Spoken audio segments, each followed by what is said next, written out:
अच्छे कर्मों को बिल्कुल सही है जो मैंने अभी बताया कि एक वर्ग है जो समाज को दुखी देखना चाहता है और एक वर्ग है जो समाज को सुखी देखना चाहता है। तो तुम्हारे सुख देने वाले जो कर्म हैं ये दुख देने वालों को कभी अच्छे नहीं लगेंगे, ये हमेशा विरोध ही करेंगे और इस प्रकार से विरोध करेंगे तो मान जाओगे, लेकिन जब सत्संग में आओगे तो प्रभाव हट जाएगा, फिर ज्ञान हो जाएगा। तो ये आना जाना धूप छाँव जो बोलते हैं, तो जब तक पूर्ण विश्वास नहीं हो जाता तब तक व्यक्ति सत्संग को नहीं अपनाता है और जब पूर्ण विश्वास हो जाता है तब खत्म मामला, तो वहां से हमें रोक लग जाती है। तो इनको तुम्हारे पुण्य कर्म कभी अच्छे नहीं लगेंगे और इनको तुम्हारे दूषित कर्म कभी अच्छे नहीं लगेंगे। ये रोकने का प्रयास करेंगे लेकिन इनके पास आकर्षण नहीं है।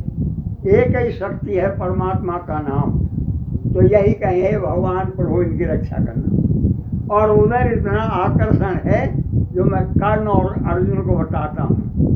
अर्जुन सुबह से लेके शाम तक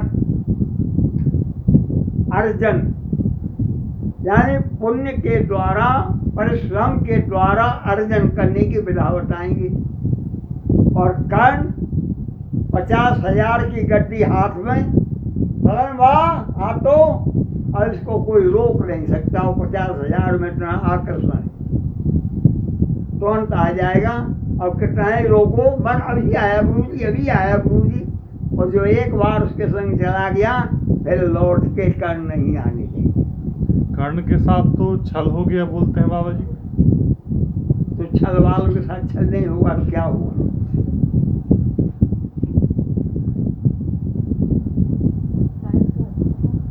कर्ण तो राजनीति में छल ही तो सब पूरा है, छल कपटी तो है नहीं, फिर भी पर भगवान कृष्ण के द्वारा छल किया जाना नहीं। भगवान कृष्ण के द्वारा छल नहीं होता। भगवान कृष्ण तो कर्म का फल देते। कर्ण को छलिया क्यों बोलते हैं बाबा जी? कृष्ण भगवान को छलिया बोलते हैं? हाँ, ये है धारा 420 में भी लगाता हूँ।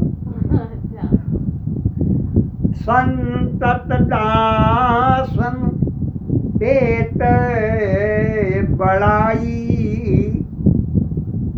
हमेशा अपने भक्तों को वो किसी भी कार्य की सफलता का श्रेय अपने भक्तों को देंगे, स्वयं नहीं लेते। करते स्वयं हैं, कराते स्वयं हैं, लेकिन श्रेय नहीं है, इसलिए उनको छलिया कहा जाता है।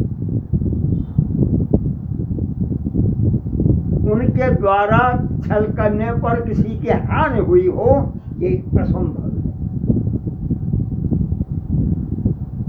भगवान कृष्ण के द्वारा छल करने से किसी की हानि हुई हो ये असंभव है, लाभ ही हुआ सब। परमात्मा किसी भी दशा में उनका नाम, उनका चरित्र किसी भी दिशा में पतन की ओर ले जाने वाला नहीं, हमेशा उन्नति की ओर लेकर जाएगा। अब ये अलग है कि तुमने भगवान कृष्ण के चरित्र का अध्ययन कैसे किया और फिर उनके नाम का सहारा लिया कि नहीं लिया।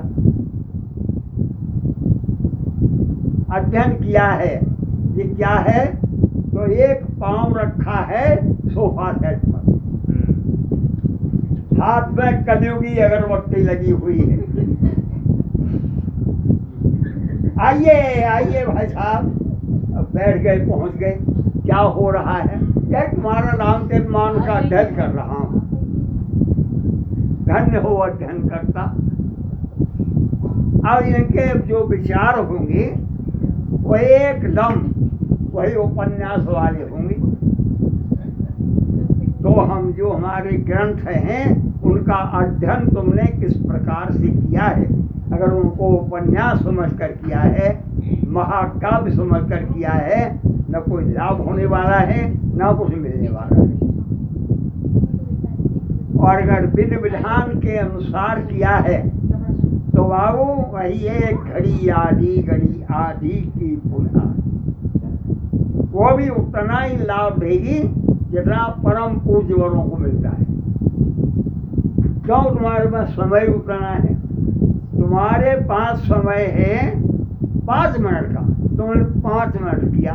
और मेरे पास तो समय ही समय है, सवेरे लेके शाम तक मैं करता रहूँगा।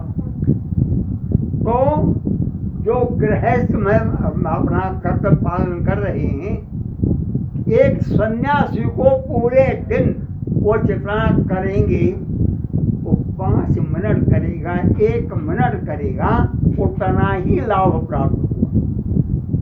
अमृत की भी एक ही बूंद का भी घड़ा भर के नहीं पिया जाता जी। और इसकी भी एक ही बूंद का। तो परमात्मा का नाम, परमात्मा का चरित्र ये सदा अमृत है। और बाकी मैंने करके देखा तो है, बताना आवश्यक नहीं। बोल सियापत रामचंद्र भगवान